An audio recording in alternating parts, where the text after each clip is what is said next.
To begin this morning, just thinking in broad terms, generically, about the teachings of Jesus. If you were thinking of the teachings of Jesus that we have recorded in the gospel accounts, how would you describe them? How would you characterize them? Maybe one word or a couple words. How would you describe, maybe to somebody who had never experienced and read and heard of the teachings of Jesus? How would you try to get them, maybe in just, again, one or two words? This is how Jesus taught. I think we might use some of the words that some of those first eyewitnesses used, that we might say it was profound. They're deep, thoughtful. We might say that they were authoritative. Those again that first heard him had said he speaks as one who has authority, not as the rabbis speak.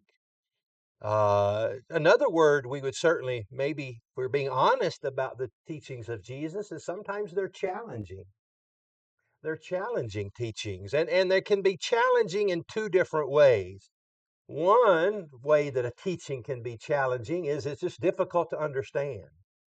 I don't know what you mean by that. I have to really stop and think and maybe compare some other scriptures to get the understanding. And so they can be just challenging kind of on an intellectual level.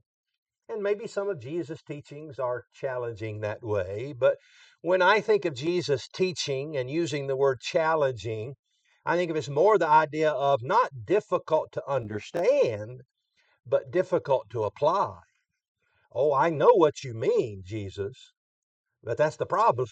I know what you mean, and you're asking a lot of me. I don't know that I can do that. I don't know that I can give up that vice, or it's going to be difficult, at least, for me to give up that vice. And I don't know that I can rise to that level of faith and of understanding or of patience or of love that we talked about this morning in our class.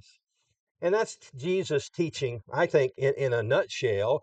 And we want to talk about one of those subjects this morning that is a little challenging, maybe on both ways. Turn with me, if you will, to Matthew chapter 11, and let's look at this challenging teaching of Jesus. Challenging, again, maybe in that first sense that it's just a little bit difficult to understand. What do you mean by that, Jesus? Or, again, if we're just being completely honest, how does that make sense, Jesus? How can that be true, what you said? It's a familiar text, and let's read it again. Matthew chapter 11, let's begin in verse 28. Jesus offers this famous invitation, come to me, all you who labor and are heavy laden, and I'll give you rest. Take my yoke upon you and learn from me, for I am gentle and lowly in heart, and you will find rest for your souls. Now, let's just pause there and we say it's not really that much challenging about that, not challenging in its application. Jesus says, come to me and I'll take care of you. I will take care of you. I am gentle and lowly in heart. And he does say, take my yoke upon you. There's going to be some responsibility, some pulling in this that you're going to have to do. And okay, I get that. But it's this last verse that presents maybe a challenge. Verse 30, for my yoke is easy and my burden is light. We might, even the most devout of Christians, might look at that with a little bit of pause and go, really? Your yoke is easy and your burden is light? How can that be? And in fact, we might even say, you know, to look at this, the examination of it, what do you mean easy and light, Jesus? In fact, the very definition of a yoke and a burden means that there's challenges, that there's work, there's responsibility, and maybe even the idea of a burden. It's going to be heavy to bear.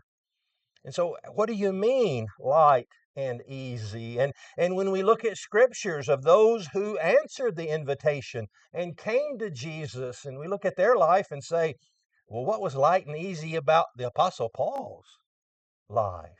Look all that he left. Look with me in the book of Philippians, chapter 3. Paul is going to argue to those Philippian brethren that he gave up a promising career to follow Christ. Philippians 3, again a familiar text, maybe to many of you. Philippians 3, beginning in verse 4, he says, though I also might have confidence in the flesh, or in fleshly, earthly things. If anyone else thinks he may have confidence in the flesh, I more so. And now Paul is going to lay out his resume.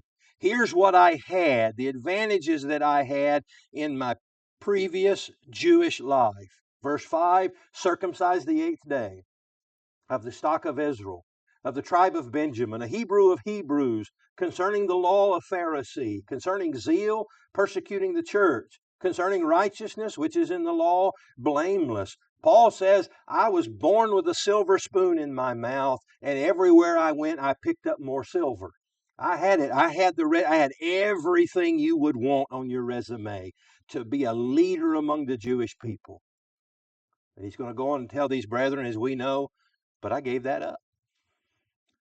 I gave that up. And you gave that up for what, Paul? You had your path was just made for excellence and for excelling in Judaism. You gave it up, and what did you get in return? We won't take the time, but we could turn over to 2 Corinthians and say, I gave that up so I could be stoned and beaten, and not just stoned and beaten, but several times, and left for dead and shipwrecked. And we go back and we think, now, Jesus, did that promise apply to Paul? My yoke is light, my burden is easy. How, how is that the case?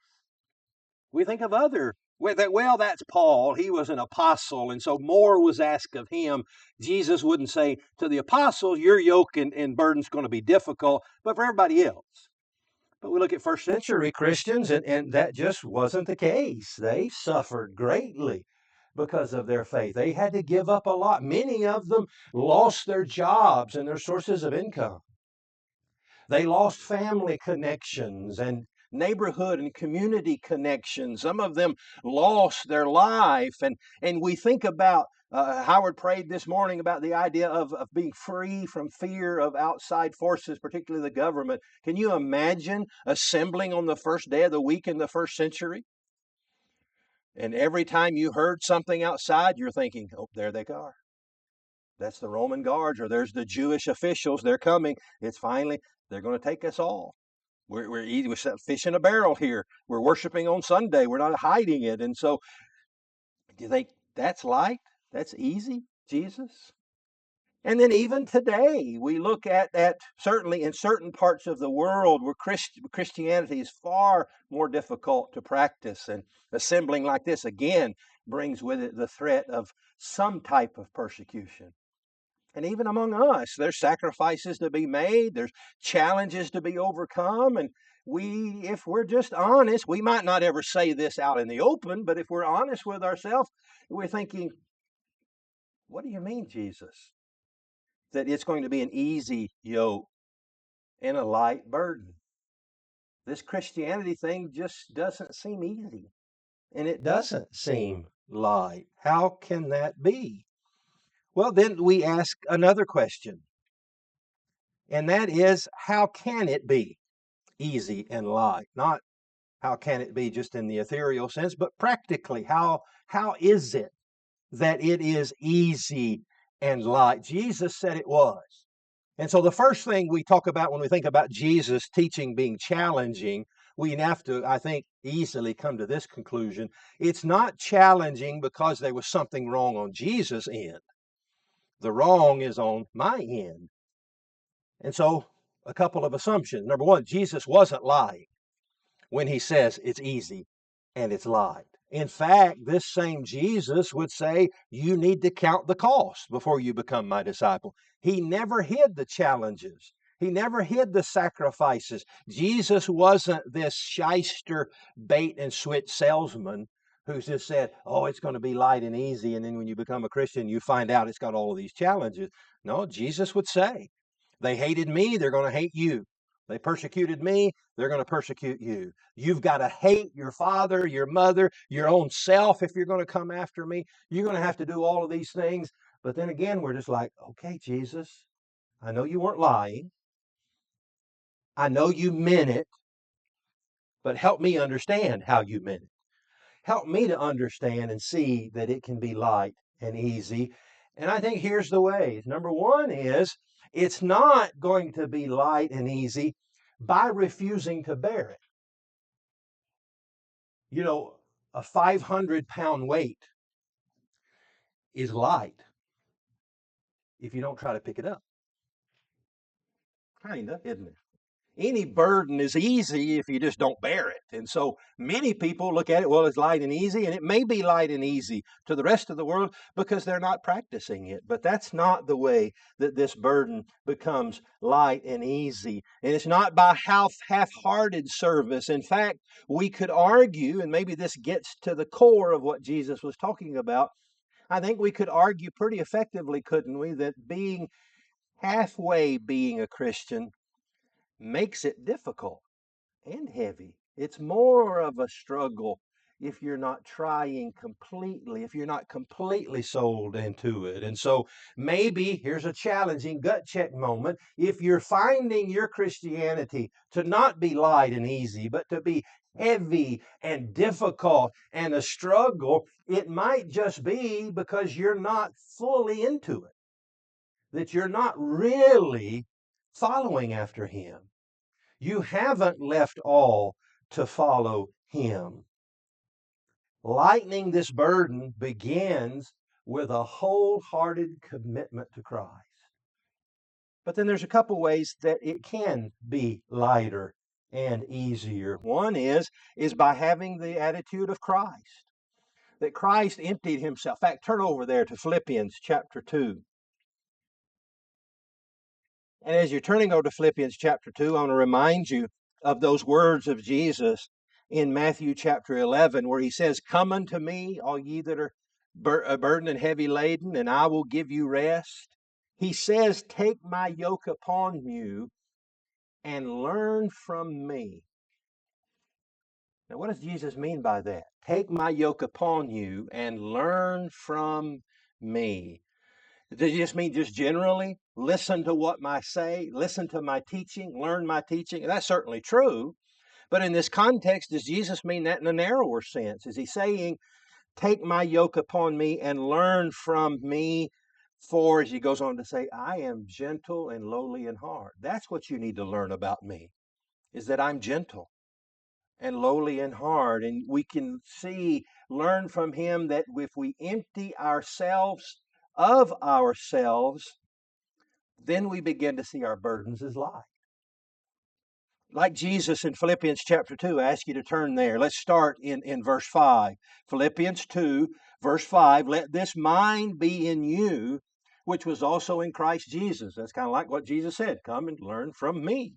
Who, verse 6, being in the form of God, I'm reading the New King James, that really needs a little explanation, I think. Who, being in the form of God, did not consider it robbery to be equal with God. The concept there of robbery, is translated robbery, means the idea of greedily or selfishly grabbing a hold of something. We think of the robber doing that. He's greedy, he's selfish, he's grabbing that thing from that convenience store and putting it in his jacket and walking out with it. And so he says he did not consider being an equal with God something to be selfishly and greedily held on to. He was willing, as Paul was, to let that go. And so being on an equal plane with God was not something to be held on to, but, verse 7, made Himself of no reputation, and taking the form of a bondservant, coming in the likeness of men, and being found in appearance as a man, He humbled Himself and became obedient to the point of death, even the death on the cross. How was Jesus able to do that? First of all, let's just admit that was asking a lot of Jesus. I think that's the whole point. He wasn't grabbing hold of that. He was willing to divest Himself, empty Himself of those things, come and do that difficult task. How? It says He humbled Himself. He put others first and thought of others. We learn that from Christ. Look we'll finish just here, verse 9 now beginning. Philippians 2, verse 9. Therefore, That is, since he did this and was willing to empty himself, humble himself, therefore God also has highly exalted him and given him the name that's above every name. That at the name of Jesus, every knee should bow, of those in heaven, those on earth, and those under the earth, and that every tongue should confess that Jesus Christ is Lord, to the glory of God the Father. Emptying himself, humbling himself to be able to do that difficult task meant that he was going to be exalted, that he's going to be rewarded. And so Jesus did two things to be able to make his task easy and light, or to make it doable. Number one, he emptied himself of himself. He didn't think of himself. He humbled himself, and he recognized that I'm going to be rewarded for doing this. First the suffering, then the glory. That's what we learn from Jesus. Take my yoke upon me, or upon you, and learn from me. This task that Jesus has given us can be easy, and it can be light. And so let's talk about that. It's light and it's easy because of this. Jesus said it was light and easy. Many times I don't see it as light and easy. So again, the problem's not with Jesus, with his teaching. The problem's with me and maybe my understanding it and application of it. Jesus said it will be light and it will be easy. How? Here's some ways, maybe not all of the ways, but some ways. Number one is it's light and easy simply because God doesn't ask too much of us.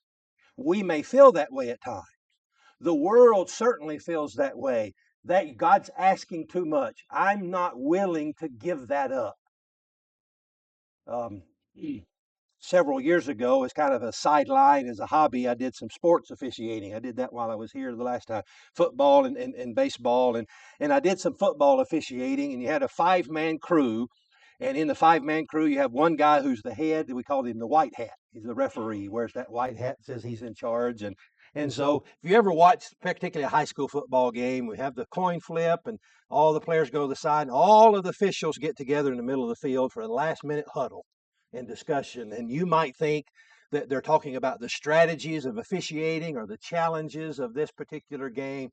Nah, they're just talking nonsense. And so we came up, and the way I did it when I was in the Birmingham area, we had a rotating crew. You were never with the same guys. You just always had different guys. And so we met up here, and the white hat looking there, and we're all standing there, and he said, we're all ready. And he said, oh, Chapman's with us tonight. He said, Chapman, you're a preacher, ain't you? And I said, yeah, kind of like, oh no, what's coming next?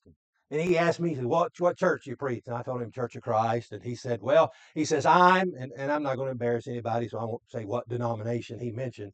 And he says, well, I'm this. And he says, I'm that. I go to that church because they let me drink. And I thought, well, okay, that's convenient. You've just chosen a church based upon, I'm not willing to give this up. And so here's a church that lets me, here's a religion that lets me do that. And so that's the one I'm going to choose. What we need to recognize is the world's view, and if we're honest, sometimes our view is just wrong. God is not asking too much. God is not ever going to give you a commandment that you can't keep.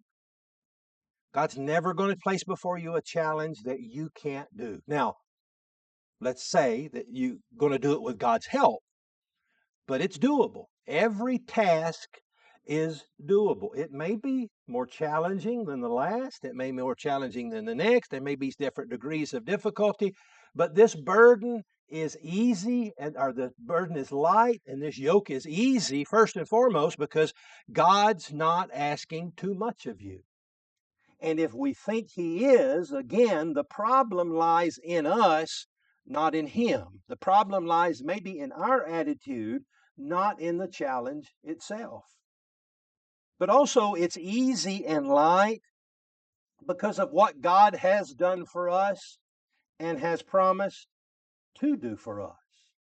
You know, so much of life and understanding whether something is difficult, too difficult, whether something's expensive or too expensive, really comes down to perspective, doesn't it? And a perspective that's brought about by comparison. If I just look in a vacuum at all of the commandments, if I were able to go through the New Testament and like Moses did on those tablets, just make a list. Here's what God is asking of me. And if I just look at that by itself, then I might go, wow, God is asking a lot of me. Well, that's a lot of commandments. I filled up a whole notebook here of all the things God's told me to do and all the things He told me not to do. Man, that's a lot. And it's not just a lot in volume, there's a lot. He's asking a lot of me. If we just look at that list alone. But I think we understand we're looking at it wrong. What we need to do, it's okay to make that list, but you also better make a list of everything God has done for you and everything God has promised to do for you.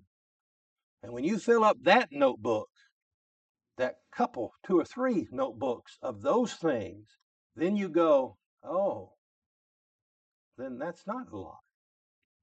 We might illustrate it this way. What if I ask you, is $10,000 a lot of money? I think most of us are in the tax bracket where we'd say, yeah, 10,000 is a lot of money.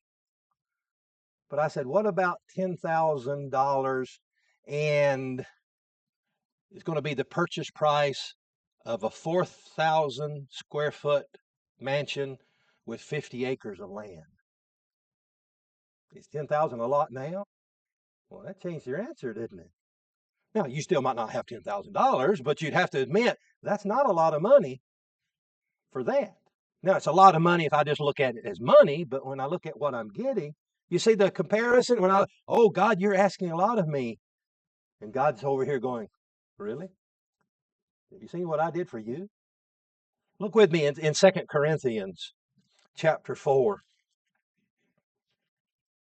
This is kind of Paul's point in 2 Corinthians chapter 4.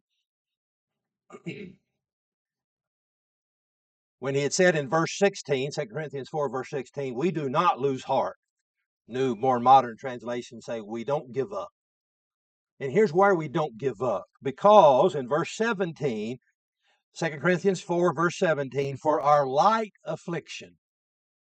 Again, let's just pause there. Light affliction? Paul? In this same letter, he's going to do those lists. Here's what happened to me. Stoned this many times, beaten this many times, left for dead, shipwrecked, and you're calling that a light affliction? One of those rocks must have hit you in the head, Paul. If you think that's a light affliction, what you've suffered? He says, our light affliction, which is but for a moment. It's light for one reason, because it's temporary. It's just for a moment. And our light affliction, which is but for a moment, is working for us a far more exceeding and eternal weight of glory. So let's just use Paul's illustrations. He's talking about weight here. Light versus weight of glory. And so again, it's all how we look at it. And picture the old-timey scales, the kind of the scales of justice that you see there. And you put what God has asked you to do, the sacrifices, the commandments, maybe even the suffering. And if you just put that on that scale by itself, nothing's on the other side yet, guess what? Boom, it's going to the bottom. That's a lot, God. That's pretty heavy. But then God says, or Paul says, all right, on the other side of the scale, let's put the eternal weight of glory. Let's put what God's done for you. And that doesn't balance the scale. That goes to the bottom, and our what we thought was a heavy affliction, heavy burden, is now light. And so it's easy and it's light in comparison. In comparison to what God has done and has promised to do for us. But then lastly, join me in 1 John chapter 5. John is going to tell us that it's light, or it becomes light and easy. Yes, in comparison. Yes, because God hasn't ask of us more than we can do, but it's also seemingly easy and light because it's done out of love.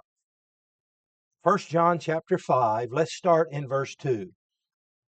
By this, we know that we love the children of God when we love God and we keep his commandments. For this is the love of God, that we keep his commandments, and his commandments are not burdensome.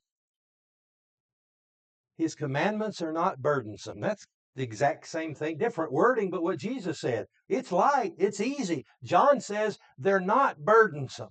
Why are they not burdensome, John? He said because it's done out of love. Any task, no matter how challenging, no matter how difficult, no matter what is asked of us, becomes easier if we have the motivation of I'm doing this for somebody that I love.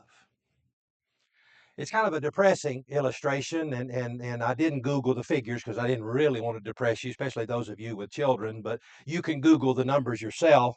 You figured out that in today's society, generally, on average, medium expenditures of what it costs to raise a child from birth to, let's just say, 18.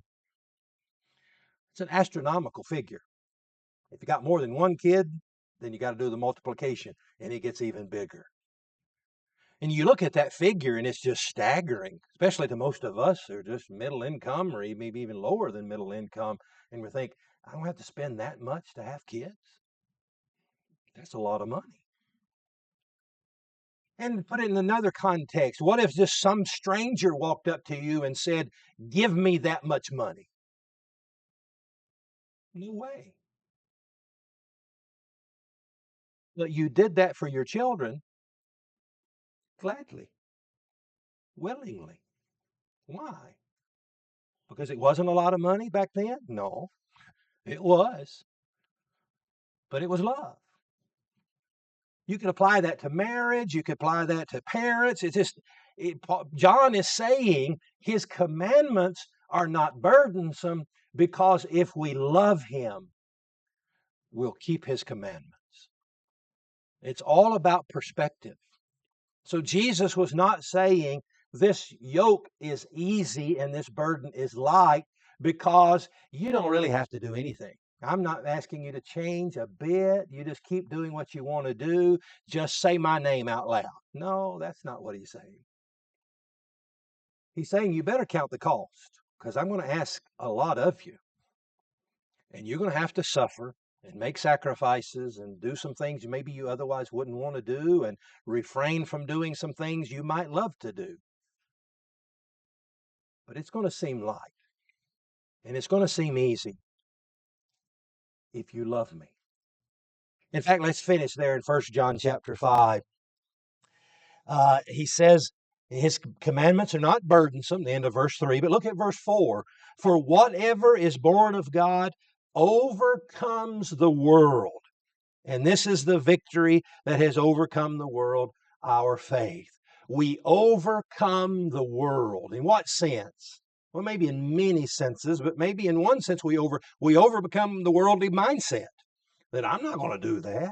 Why would I give up this lifestyle? Why would I volunteer to become a Christian just so I could be persecuted, just so I could quit doing these things I want to do? Why? Because we've overcome the world. We've overcome that mindset and we realize, that's not asking too much of me. That's not too much to give up. That's not too much to do. That's not too much to suffer because of what God has done for me and will do for me if I'm faithful. And I'll do that because I love you and I want to serve you and I want to be with you for an eternity. And hopefully that sheds a little bit of light into that challenging teaching of the easy burden and the light yoke. Are you willing to put on that yoke this morning? Oh, there's going to be some challenges, there's going to be some difficulties, but I promise you this. If you become a Christian and you give yourself wholeheartedly to that, you're going to increasingly find it easier and lighter to serve him. And if we can help you in that task this morning, as you put on that yoke and bear that burden, would you do so as together we stand and as we sing?